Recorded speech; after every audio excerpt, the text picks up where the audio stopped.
Le Centre des Arts a initié avec d'autres membres du RAN en 2007 la création d'un réseau d'art numérique, une plateforme de coproduction, de codiffusion et de veille artistique sur les arts numériques. Et donc le projet Hémisphère, cette exposition, est bien évidemment la résultante de ce travail et en même temps de cette sélection de projets qui émanent de, en l'occurrence, 7 parrains, en quelque sorte, qui sont des structures du RAN. Alors, Transculture est un centre des cultures numériques et sonores qui est ouvert depuis 1996. Il est situé en Belgique, à Mons pour le moment, mais il travaille beaucoup à l'international aussi. Nous avons 2 festivals. City Sonic, qui est un festival d'art sonore, dont les axes sont la cité, l'espace, mais aussi le numérique est très présent dans ce festival. Un deuxième festival qui s'appelle les Transnumériques, qui est aussi un programme pour les artistes émergents. Notre structure est le laboratoire Arts et Sciences qui fait partie de l'Institut ACT, donc un centre de recherche qui fait à la fois partie du CNRS et de l'Université Paris Panthéon-Sorbonne. Dans ce laboratoire, nous élaborons des méthodes de collaboration entre les artistes, les représentants des sciences humaines et les chercheurs des sciences dures. Alors Château éphémère en fait, est une fabrique sonore et numérique créée donc à la fin 2014, ça fait 1 an et demi maintenant, et donc nous accueillons des artistes en résidence, une trentaine de projets par an. Nous sommes situés à Carrières-sous-Poissy, donc dans les Yvelines. Ce projet est un projet polymorphe, à la fois on y mène des ateliers en direction donc, des habitants, des ateliers numériques, donc toujours sous une joute créative. C'est un lieu de vie aussi avec des rendez-vous, des temps forts. Electra est un festival d'art numérique. En fait, au départ, c'était art électronique et bien sûr, c'est devenu art numérique au fil du temps, le numérique étant de plus en plus présent dans le travail des différents artistes que l'on présentait. Electra est plus identifié aux œuvres de type performance, performance temps réel, concert audiovisuel, performance robotique, etc. Donc le CITU, acronyme cybernétique, interactivité, transmédia et ubiquité. Donc laboratoire au sein du laboratoire de Paris 8, Paragraphe.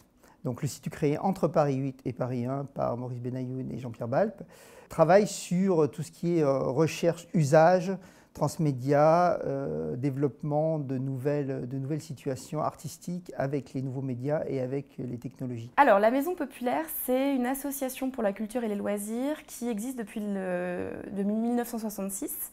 Donc là on a fêté les 50 ans de la Maison Populaire cette année. Et à la base, la première mission de la Maison Populaire, c'est de développer l'éducation populaire à Montreuil. Donc dans cette maison de quartier, chaque année on accueille 2300 adhérents. Ça c'est vraiment le point essentiel de la Maison Populaire. Et dans ce cadre-là, depuis 1995, la directrice Annie Agopian a développé un centre d'art contemporain. Decalab est une agence art, sciences, technologie qui va donc travailler en veille sur toutes les pratiques en art contemporain, les pratiques citoyennes et le design de recherche, et qui va accompagner les artistes et les entreprises. Alors les artistes en mode production et en mode d'accompagnement en résidence dans les entreprises, et justement les entreprises pour essayer d'aller explorer l'innovation via d'autres prismes que les sciences et les technologies, et justement par l'art et par le design de recherche. Ma structure s'appelle Digital Performance et Culture. Alors c'est une micro-structure puisque je suis tout seul dedans. En fait, je suis programmateur indépendant ou directeur artistique indépendant. Je travaille à la demande pour des petits festivals d'art numérique.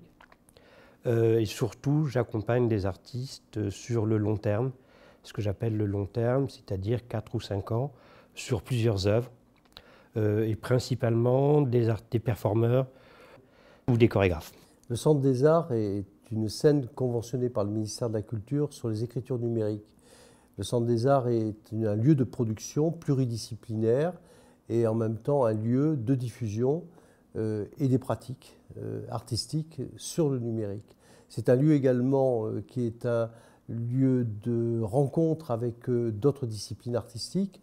Et puis, nous avons une convention avec l'Académie des sciences, évidemment, qui nous lie pour pouvoir présenter dans ce lieu des projets arts, sciences et technologies. On a choisi cette thématique d'hémisphère pour sa qualité, on va dire, pour la capacité de la déclinaison du terme, à la fois pour l'évocation perceptive, hémisphère émotionnel, rationnel, la question aussi géographique avec la question des paysages, le renvoi à la question du paysage, la question de la planète, nord-sud, l'idée de frontières que l'on traverse. Et puis aussi la possibilité de mettre en miroir aussi deux pôles, puisque l'hémisphère c'est la moitié d'une sphère. Le fait d'avoir choisi le pluriel aussi, c'est le fait de choisir ces deux demi-sphères et de les mettre en corrélation et de voir justement comment s'opère cette traversée. Quand j'ai vu le thème de cette exposition, j'ai d'abord pensé à ce qui était psychogéographie, dérive au sens des situationnistes. Et puis... mais c'est parti très vite. Et en fait, j'ai pensé au travail de Golnaz, Lumina Fiction, Golnaz Berouznia, qui est iranienne, dans la mesure où elle travaille vraiment sur une géographie biologique.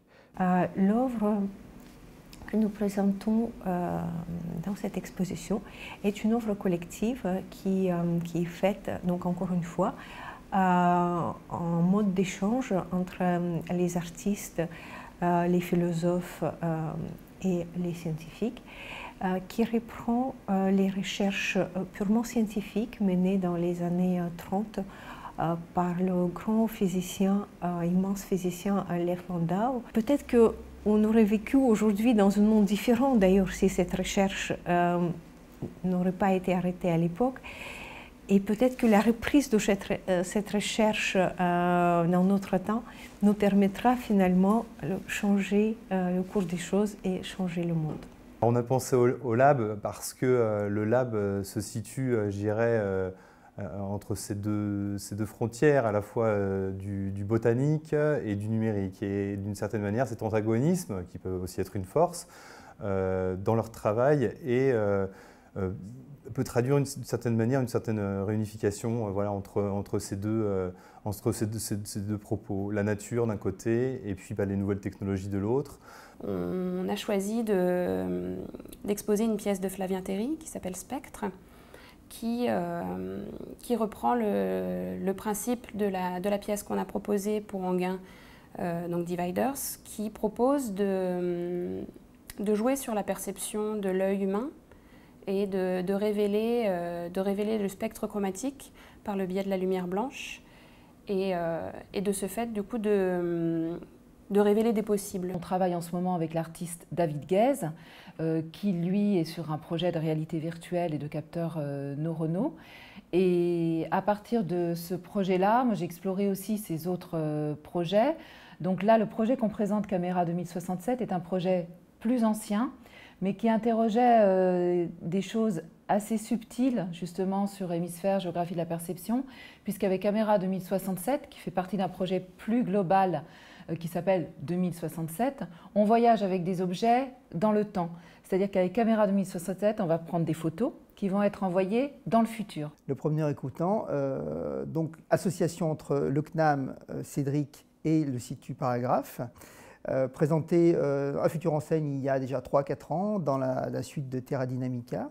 L'enjeu ici, c'est de le montrer dans un espace différent et de le montrer avec toujours cette ergonomie du jeu et de l'installation, puisque Cécile Le Prado est quand même une plasticienne du son.